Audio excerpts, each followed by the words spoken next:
Hi, hello, నమస్తే. ఇది మా పల్లెటూరులో కనిపించేటటువంటి స్వచ్ఛమైన సాంప్రదాయ వ్యవసాయ పద్ధతి. ఇప్పుడున్నటువంటి రోజుల్లో చాలామంది టెక్నాలజీని వాడి డైరెక్ట్గా వడ్లు చేసే విధంగా మిషనరీ సిస్టమ్ ద్వారా కోతలు గింజలు కూడా వచ్చేటట్టు. కానీ పల్లెటూళ్ళలో చాలా చోట్ల చేసేటటువంటి పురాతనమైన పద్ధతి ఇది. ఇందులో వరిచేలు కోతలైన తర్వాత కోసినటువంటి పనలన్నీ ఆరిపోయిన తర్వాత, పనలు అంటే అక్కడ కోసి ఎండబెట్టినటువంటి, ఇక్కడ కట్టేస్తున్నారు కదా, ఇక్కడ ఇద్దరు మనుషులు కనిపిస్తున్నారు చూడండి. అలా ఆరబెట్టినటువంటి పనలన్నీ ఒక చోటకి తీసుకువెళ్ళి మోపులా కడతారు. మనకి దూరంగా కనిపిస్తున్నారు కదా, మోపులు మోసుకెళ్తారు. ఇట్లాంటి కట్టలు కట్టినవి మోసుకెళ్తారు.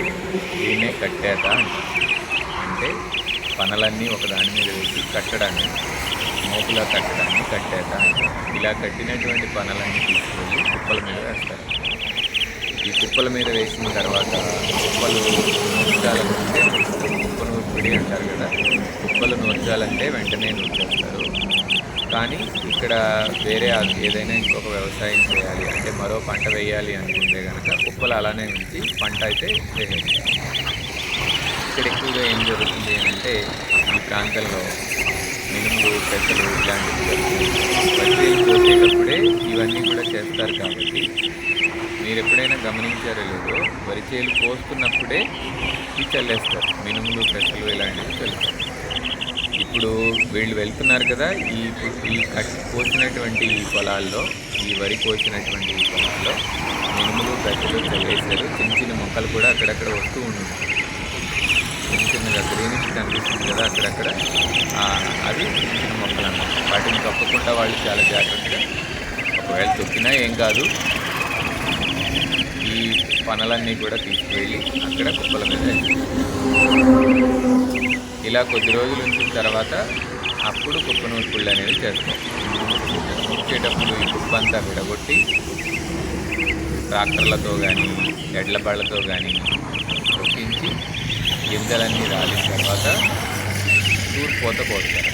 తూర్పోత అంటే ఒక చేటలో పెట్టుకుని గాలివాటాన్ని తీసి ఇలా ఇలా వెళ్తూ ఉంటే దానిలో ఉన్నటువంటి ఈ బోగర అంటే ఈ పౌడర్ లాగా ఉన్నవి కానీ, తర్వాత చిన్న గింజలు ఉంటాయి కదా, తాలు గింజలు, అవి కానీ గడ్డి కానీ ఇలాంటివన్నీ కూడా ఒక పక్కకు పడిపోతుంది గాలికి.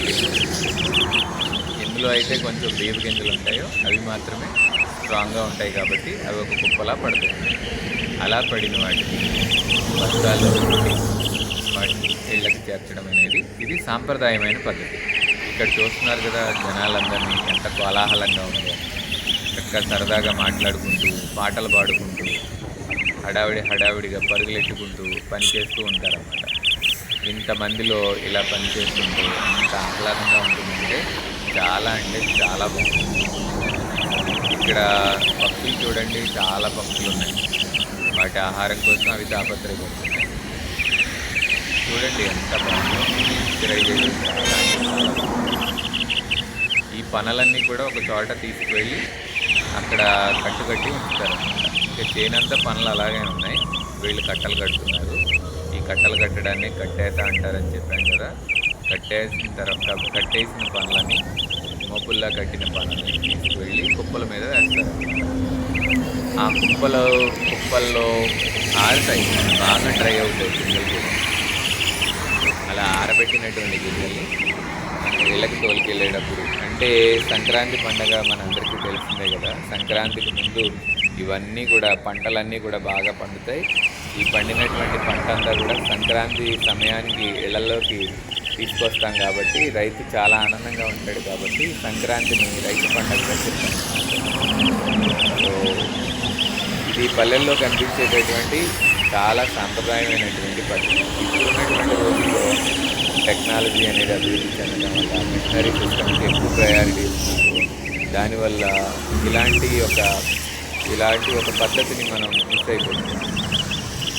చూడండి ఎక్కడ చూసినా వరి కుప్పలే కనిపిస్తున్నాయి. ఈ వరి కుప్పలన్నీ కూడా చేతులతో కోసినవండి. మనుషులను పెట్టి కోపిస్తారు కదా, అలా మనుషులను పెట్టి కోసినటువంటి పంట పొలాలు అన్నమాట ఇవన్నీ కూడా. మనుషులను పెట్టి కోయడం వల్ల ప్రత్యేకత ఏంటంటే గింజలు ఎక్కువగా రాలిపోయి డ్రాప్ అవ్వడానికి అవకాశం ఉండదు ఒకటి. రెండోది ఏంటి అంటే గడ్డి పాడవదు. గడ్డి ఒట్టి గడ్డి అంటే ఎండు గడ్డి ఉంటుంది కదా, గడ్డి కూడా పాడవకుండా ఉంటుంది. అలాగే మరో ముఖ్యమైన విషయం ఏంటి అని అంటే మనుషులను పెట్టి చేయించడం వల్ల వాళ్ళకి ఉపాధి కల్పించడం వల్ల వాళ్ళు కొంతవరకు కూలీలు ఉంటారు కదా, రైతు కూలీలు, ఇవే పనుల మీద ఆధారపడి బ్రతికే వాళ్ళు చాలామంది ఉంటారు. మనం మిషన్లు తెచ్చి కోపించడం, మిషన్తోనే అన్ని పనులు చేయడం వల్ల రైతు కూలీలు చాలా నష్టపోతూ ఉంటారు. రోజు గడవడమే కష్టమయ్యే పరిస్థితులు కూడా ఉన్నవాళ్ళు చాలామంది ఉంటారు. సో వ్యవసాయంలో వీళ్ళంతా ఒక భాగం, రైతు కూలీలు ఒక భాగం, రైతులు, రైతు కూలీలు వీళ్ళంతా కూడా వ్యవసాయంలో ఒక భాగం. వాళ్ళు కూడా ఉంటేనే బాగుంటుంది కదా. ఈ పని చేస్తుంటే చాలా అంటే చాలా బాగుంటుంది, సరదాగా ఉంటుంది, ఎంజాయ్ చేస్తూ చేయాలి ఏ పని చేస్తున్నా. ఉద్యోగాలు చేసే వాళ్ళకి ఇవన్నీ పెద్దగా తెలియకపోవచ్చేమో, కొంతమందికి తెలుస్తుంది.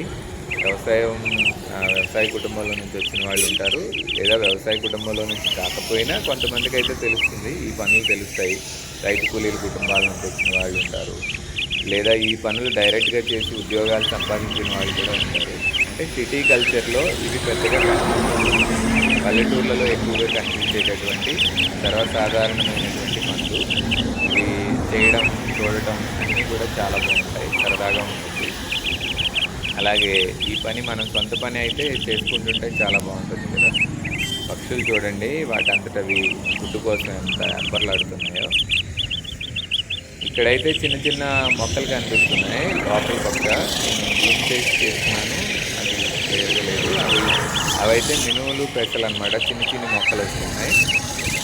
అక్కడక్కడ తాడి చెట్లు ఉన్నాయి. నేను చిన్నప్పుడు, ఇప్పుడు అక్కడక్కడ ఉంది కానీ తాడి చెట్ల నుంచి కళ్ళు గీసేవాళ్ళు చాలామంది ఈ పొలాల చుట్టూ తిరుగుతూ ఉంటారు. కళ్ళు గీస్తారు. కళ్ళు గీత కార్మికులు కూడా చాలా వరకు తగ్గిపోతున్నారు. రాను రాను ఆ కళ్ళు గీసేవాళ్ళు కూడా ఉండటం లేదు. ఈ పనులు చూడండి, ఇప్పుడున్న రోజుల్లో ఇప్పుడున్న చదువుకునే పిల్లలు ఇలాంటి పనులు చాలా వరకు చాలామందికి తెలియదు. ఇవి అన్నీ చూడాలి, నేర్చుకోవాలి, తెలుసుకోవాలి. వ్యవసాయాన్ని అభివృద్ధి చేయాలి అంటే ఇవన్నీ కూడా తెలుసుకోవడం చాలా